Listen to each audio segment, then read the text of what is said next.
All right, so today we are taking a deep dive into student-centered learning, which is really changing education. It really is. Like it's this whole shift, right? Like moving away from the teacher just standing there lecturing all the time to students really like taking charge of how they learn. Yeah, you got it. So instead of classrooms being quiet and all about just absorbing information, we're talking about like active classrooms where students are like working on projects and, really engaged with what they're learning. Exactly. It's all about that active learning and participation. And it's not, just to make it fun, although that is a nice side effect. Right, right. It's really about making learning more effective and about recognizing that students learn best when they're actively involved. When they're curious, when they take ownership, that's when the magic happens. So it's student-centered learning, which sounds pretty straightforward, but I'm guessing that there's a bit more to it than just like letting the students do whatever they want. Absolutely. Yeah, it's way more than that.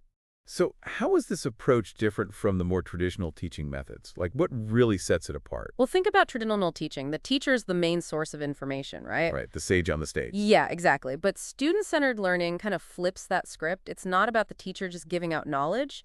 It's about creating a partnership where the students and the teacher work together to reach those learning goals. They're in it together. A partnership. That's a really interesting way to put it. So it's not about like getting rid of lectures entirely. No, not necessarily. It's more about using a variety of approaches that put the student at the center. Got it, got it. So what are like the key ingredients that make this whole student-centered approach work? Okay, well, one of the biggest ones is that idea we were talking about before, active learning. Research shows that active learning can make students remember what they learn way better, like up to 70% better than just listening passively. 70%, wow. Yeah, so instead of just sitting there taking notes, students are, they're designing experiments, they're debating ideas, they're giving presentations, creating things. Right, they're actually doing stuff, applying what they're learning. Exactly, and they're doing it in ways that connect to the real world. So it makes a lot more sense. That makes sense. But what about personalized learning? I see that term a lot in the research on this topic. And it sounds great, everyone gets what they need. But how do you actually do that? How do you make sure each student gets what they need in a classroom full of different learners? Well, it starts with recognizing that no two students are the same. Yeah, obviously. Right. And a cookie-cutter approach just doesn't work. So let's say you have one student who learns best visually Hmm. and another who's more of an auditory learner. A personalized approach would mean giving that visual learner graphic organizers, Okay. maybe mind maps to help them understand the information. Yeah. And the auditory learner, maybe they get podcasts or audiobooks. Ah, okay. So catering to their strengths. Got it. Right, allowing each of them to learn in a way that makes sense to them. And that's just one example. There's so many ways to personalize. I see. But doesn't this put a lot of pressure on teachers to make sure every single lesson is like super tatered? It definitely requires teachers to be flexible and to think a little differently about how they plan lessons. Right. But I think the payoff is huge because when students feel like their needs are understood and they're supported, they're so much more engaged. Yeah. They're more motivated to learn and to participate. Makes sense. Okay, so we've talked about active learning, personalized learning, and it seems like collaboration is also a big deal in student-centered learning. Oh, absolutely. It's huge. It's not just about students working alone. It's about them working together. Okay. Think group projects, peer feedback, or even just students getting together to solve a tricky problem. Right, bouncing ideas off each other.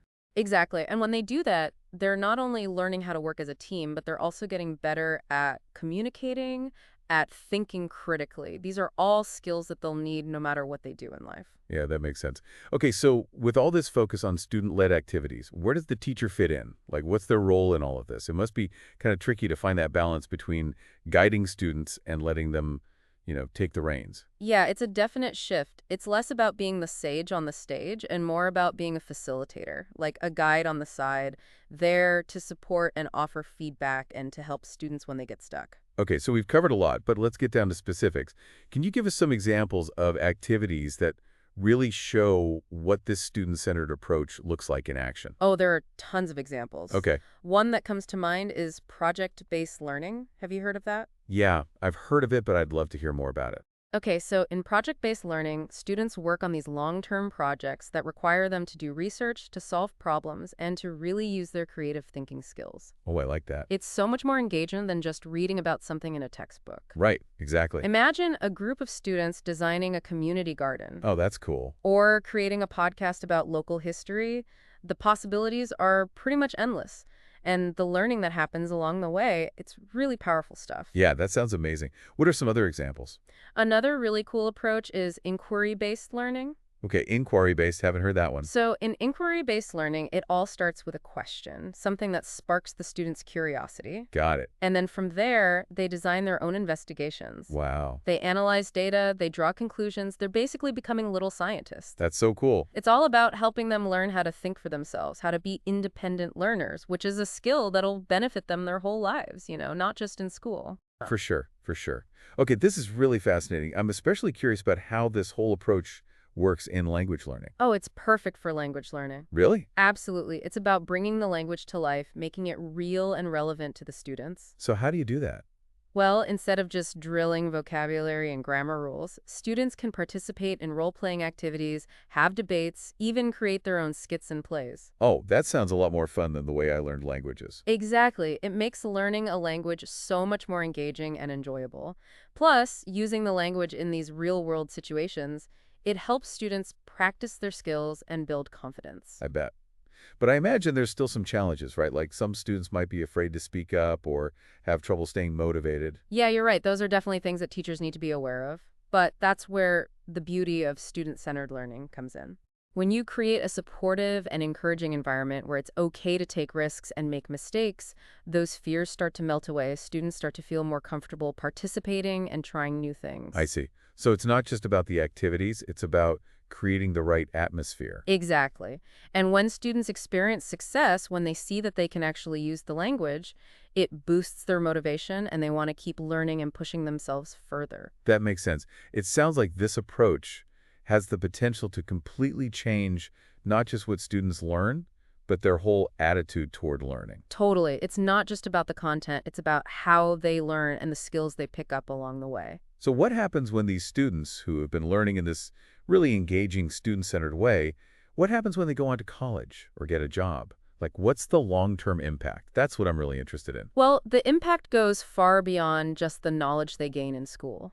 They develop these incredibly valuable skills, things like critical thinking, problem solving, collaboration, communication, and a real love of learning. Right? These are skills that will help them no matter what they choose to do in life, whether they go to college, start a business, or whatever path they decide to follow.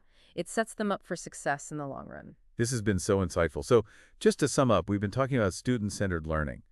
And it seems like the key takeaway is that this approach really empowers students to become active learners, to engage with the material, and to develop skills that will benefit them throughout their lives. Exactly. It's about giving them the tools and the confidence to become lifelong learners, people who are curious, who are adaptable, and who are ready to tackle whatever challenges come their way.